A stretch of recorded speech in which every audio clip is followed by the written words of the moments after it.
Dan pemirsa, pembahasan mengenai sanksi petugas KPK akan disampaikan dalam segmen Fact Check dan Metro Siang akan kembali dengan rekan Iqbal Hibawan. Selamat siang Iqbal, seperti apa sanksi untuk petugas KPK ini? Benar ringan ya? Katanya sih berat, tapi publik mengkritisi ini kok terkesan hanya ringan saja kan, hanya memberikan permintaan maaf ya Gemma, tadi seperti berita yang sudah Anda bacakan. Nah kita akan bahas lebih lanjut pemaparannya Gemma nanti setelah ini memang berita yang mengejutkan pemirsa, terutama bagi publik yang menaruh kepercayaan besar terhadap upaya pemberantasan korupsi di Indonesia kepada lembaga KPK. Ada puluhan pegawai KPK yang berani-beraninya melakukan pungli, hanya dihukum membuat permintaan maaf. Nah, menurut definisi Dewas itu adalah hukuman berat. Pertanyaannya adalah berat dari mananya ya minta maaf ini. Padahal pungli itu dikelompokkan ke tindak pidana khusus yakni korupsi dan tindak pidana umum yakni pemerasan. Bayangkan korupsi di dalam lembaga yang bertugas memberantas korupsi. Sejumlah pelaku berdalih gaji mereka tidak cukup padahal beban ekonomi semakin berat. Benarkah demikian? Inilah fact check sanksi berat tapi kok ringan. Kita akan langsung simak pembahasannya berikut ini. Yang pertama pemirsa, berapa nilai atau nominal pungli dari rutan KPK ya, kita bahas sedikit. Menurut data yang berhasil dihimpun oleh Dewas, ini dalam rentang waktu tahun 2018 sampai 2023 ini pemirsa, pungli di rutan KPK ini mencapai jumlahnya total ada lebih dari 6 miliar rupiah. Nah, nominal pungli yang diterima ini bervariasi ya pemirsa, mulai dari 1 juta rupiah sampai yang tertinggi ini ada mencapai 425 juta rupiah. Bayangkan hampir mencapai setengah miliar rupiah jumlah nominal pungli yang diterima oleh para pelaku pegawai KPK tersebut. Nah, kita apresiasi terlebih dahulu Dewas KPK yang akhirnya bisa membuka praktek kotor pungli yang sudah berlangsung bertahun-tahun ini. Namun permasalahannya itu di sini. Dari 90 pegawai yang terbukti terlibat pungli, 78 diantaranya ini dikenai sanksi etik berat. Ini berupa keharusan permintaan maaf secara terbuka. Kemudian ada 12 ini yang diserahkan ke Sekjen KPK karena pungli ini terjadi sebelum Dewas KPK terbentuk. Nah ini artinya sudah sekian lama praktek pungli ini berlangsung, kok bisa nggak pernah ketahuan. Selanjutnya, ini terkait dengan bagaimana modus mereka menarik pungli. Mungkin Anda sudah sering mendengar, ya, ini adalah soal handphone. Ini adalah modus kotor dari para pegawai yang menarik uang kepada para tahanan. Ini untuk membawa handphone ke dalam rutan. Di awalnya pemirsa, kalau misalnya Anda mau masuk sekolah itu membayar uang pangkal. Nah kalau ini uang pangkal untuk membawa handphone ke dalam rutan, ini ditagih 10-20 juta rupiah, itu baru di awal. Kemudian kalau para tahanan ini ingin mempertahankan untuk membawa handphone di dalam rutan tersebut, ini harus menyetor setiap bulannya 5 juta rupiah. Nah setelah menyetor setiap bulan 5 juta rupiah, nanti uang ini akan dikumpulkan. Kemudian nanti dikumpulkannya di mana? Di korting, kita lihat. Kemudian diserahkan ke lurah, baru dibagikan ke pelaku yang sudah saya sebutkan tadi. Dan baru saja sudah meminta maaf. Kemudian modusnya itu seperti itu. Nah tadi saya menyebut dua istilah ya, ada Pak Lurah dan korting. Pak Lurah bukan Pak Lurah yang satu itu ya, ini Pak Lurah yang berada di dalam penjara atau di pegawai rutan. Nah Pak Lurah ini adalah merupakan pegawai rutan yang mengkoordinir pungli. Jadi awalnya ini dana itu diserahkan semua kepada si Lurah ini. Nah kemudian ada juga korting. Apa sih korting ini? Nah korting ini ada tahanan yang dituakan untuk mengumpulkan uang pungli. Nah, korting ini silih berganti juga bebas pemirsa. Jadi ini adalah bentuk sempurna dari regenerasi, bukan di hal baik ya, tapi di hal yang buruk. Ada regenerasi juga ternyata di dalam urutan KPK. Itu adalah tadi beberapa julukan yang mungkin Anda pernah mendengar, tapi itulah tadi artinya. Nah kemudian kenapa alasannya mereka melakukan pungli pemirsa? Ini mungkin menjadi pertanyaan tersendiri karena by the way semuanya ini sudah berstatus ASN. Apa alasan mereka melakukan pungli? Kita akan lihat beberapa di antaranya. Ini kami memberikan inisial saja untuk menghormati para keluarga pelaku yang menarik pungli ini di rutan.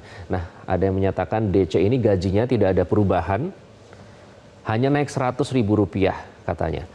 Kemudian ada juga dari MPP ini beban yang semakin naik tapi gaji mereka tidak naik. Nah kemudian ada juga yang menyatakan ini berhadapan dengan tahanan yang memiliki power, kemudian materi serta pendidikan tinggi serta mengetahui psikologisnya. Dan kemudian ada lagi ini yang berinisial KK, menurutnya KPK ini tidak bersih sejak awal sehingga orang yang berintegritas karena ia mengaku sejak awal ia memiliki integritas, namun akhirnya karena KPK sejak awal sudah tidak bersih, ia ikut-ikut tergoda untuk melakukan praktek pungli. Itu tadi beberapa alasan yang dikemukakan. Kok pada bilang gaji tidak cukup ya? Kita breakdown deh berdasarkan golongan. Di sini sudah kami sederhanakan ya pemirsa ya. Ini berapa gaji pokok pegawai KPK berdasarkan golongan. Nah, golongan pertama ini kalau lulusan SD dan SMP. Ini mulai dari 1.590.800 sampai dengan 2,6 juta. Kemudian selanjutnya ini golongan 2, ini mulai dari 2 juta sampai dengan 3,8 juta. Kemudian golongan 3 ini 2,5 juta sampai dengan 4,8 juta, ini lulusan S1 sampai dengan S3, dan di atasnya memiliki ekspertis khusus atau golongan 4 ini 3 juta sampai dengan 5.900.000 rupiah. Itu sedikit gambaran dari gaji para pegawai KPK. Tapi begini pemirsa, sebagai ASN mereka tidak hanya menerima gaji pokok saja, namun juga ada berbagai tunjangan dari negara yang tentunya melekat di diri mereka sebagai ASN. Apa saja, kita akan simak beberapa. Ini diantaranya adalah yang pertama ada tunjangan kinerja, kemudian tunjangan makan, tunjangan jabatan, ada tunjangan anak bagi yang sudah memiliki anak, tunjangan suami atau istri jika sudah memiliki pasangan, dan yang terakhir jika melakukan perjalanan dinas juga ada budget yang diberikan. Nah, kalau ini dijumlah, ini sebenarnya jumlahnya lumayan signifikan ya totalnya. Inilah yang membuat publik dan aktivis anti korupsi tidak terima. Pegawai lembaga yang seharusnya menjerahkan koruptor yang mencaplok uang negara kok malah jadi bagian dari praktek korup itu sendiri. Sanksinya ringan pula. Nah, berbicara soal sanksi ini pemirsa yang menjadi polemik di masyarakat, kita akan simak ya mengapa kira-kira kok sanksinya ringan, padahal anggota Dewas sendiri terdiri dari orang-orang dengan rekam jejak yang baik dan tentunya berintegritas. Ini adalah pernyataan dari Pak Ketua Dewas sejak pegawai KPK ini berubah menjadi ASN pada 1 Juni 2021 ini, maka sanksi etik untuk pegawai hanya berupa sanksi moral, dan yang terberat adalah permintaan maaf secara terbuka langsung. Ini yang terberat dinyatakan oleh Tumpak Hatorangan, Ketua Dewas KPK. Nah, itu menjadi pertanyaan tersendiri karena secara teknis permintaan maaf ini nantinya direkam lalu ditayangkan di media-media internal KPK yang lalu bisa diakses oleh semua pegawai KPK. Kalau kata salah satu anggota Dewas KPK, Ibu Albertina Ho, ini untuk memberikan efek jera dan budaya malu kepada pegawai lain. Dan semua itu sudah tercantum dalam peraturan Dewas.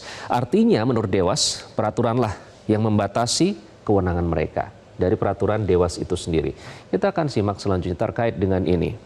Kalau menurut aktivis anti korupsi, ini Praswat Nugraha, alasan keterbatasan kewenangan yang diungkapkan tadi yang tidak dapat memberikan sanksi lebih berat justru merupakan bukti nyata tidak jelasnya fungsi Dewas KPK. Praswat juga menyatakan soal ketiadaan keteladanan di tubuh KPK itu sendiri. Nah, soal keteladanan ini pemirsa, ini juga dinyatakan lebih lanjut oleh Mas Praswat. Kalau apabila lembaga tertinggi dalam bidang etik hanya dapat menyuruh orang meminta maaf, maka kita akan melihat bahwa revisi Undang-Undang KPK ini penuh dengan kepalsuan. Ia juga menyoroti soal Undang-Undang KPK yang ternyata masih belum bertaring. Begitu pula dengan Ketua KPK Firly Bahuri yang justru terjerat kasus korupsi atau suap itu sendiri. Itu tadi sedikit untuk memberikan gambaran pemirsa mengapa kok sanksi berat tapi ringan kesannya. Dan untuk menutup fact check kali ini saya ingin mengutip pernyataan dari mantan penyidik senior KPK Novel Baswedan. Menurut Novel, sanksi permintaan maaf pada pelaku pungli rutan KPK ini terkesan seperti mengolok-olok wajah KPK sebagai lembaga anti korupsi.